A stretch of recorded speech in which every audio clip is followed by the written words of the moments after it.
You know, the title of this movie is a bit of a lie.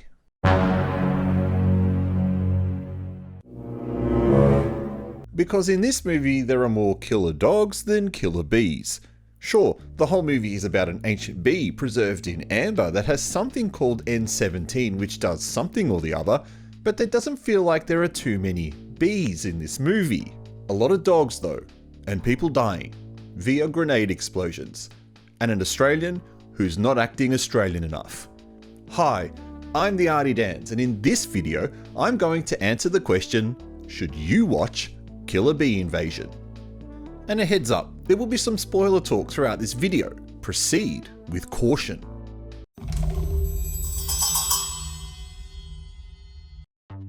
A seriously good-looking researcher and her nerdy assistant are stuck on an island where they have been conducting research about bees and a compound called N17. A team of mercenary security soldiers, led by a guy who acted in one of the worst Chinese horror movies I've seen, and a Spanish actor who was also in Vanguard, The 800 and Ip Man 4.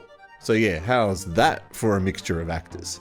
Infiltrate the island to rescue an eccentric Australian researcher and the N17 compound.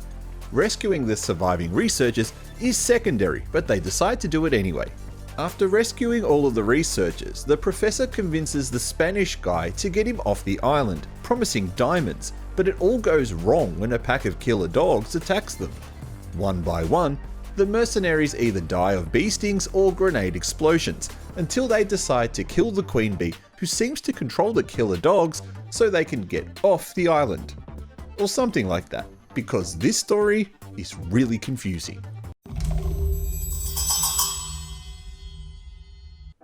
To confuse matters even worse, there is a pointless character in this movie who does nothing but read old legends out to everybody.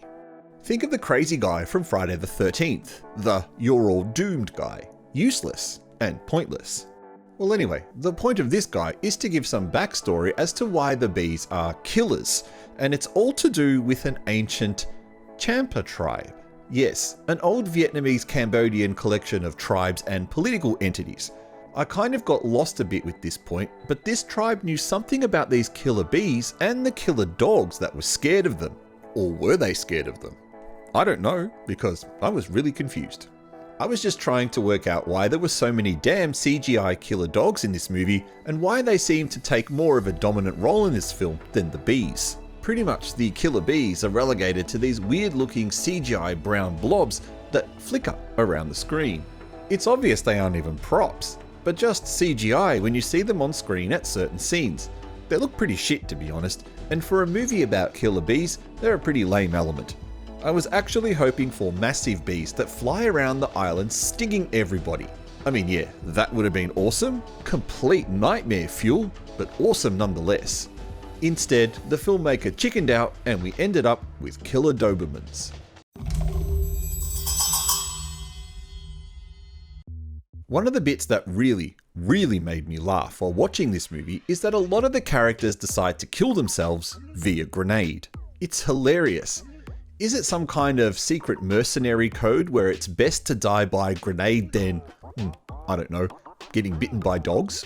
They seem to have an incredible supply of grenades too.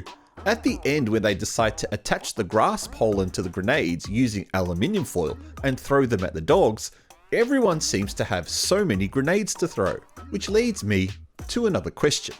If you've surrounded a grenade with pollen and attached it to the grenade with foil, and then throw the grenade and it explodes, doesn't it just burn up all the pollen and thus render the point of the weapon useless?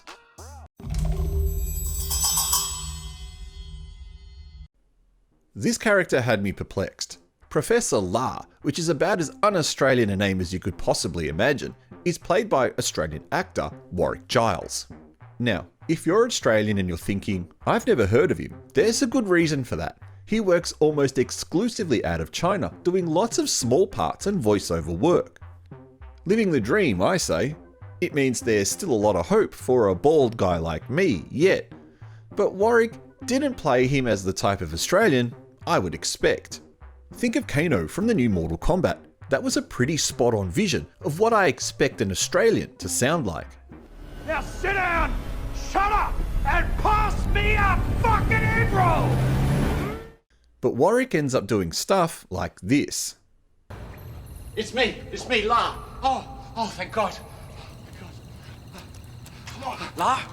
Come on. We've got to get out of here. There's dogs everywhere.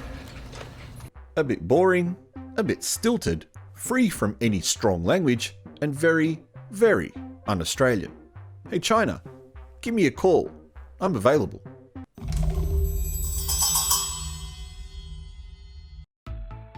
So besides the fact that there aren't too many killer bees and the CGI is a bit rubbish, there's still enough entertainment value here.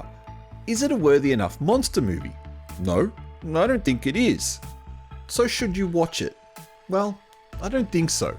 I give this movie a thumbs down.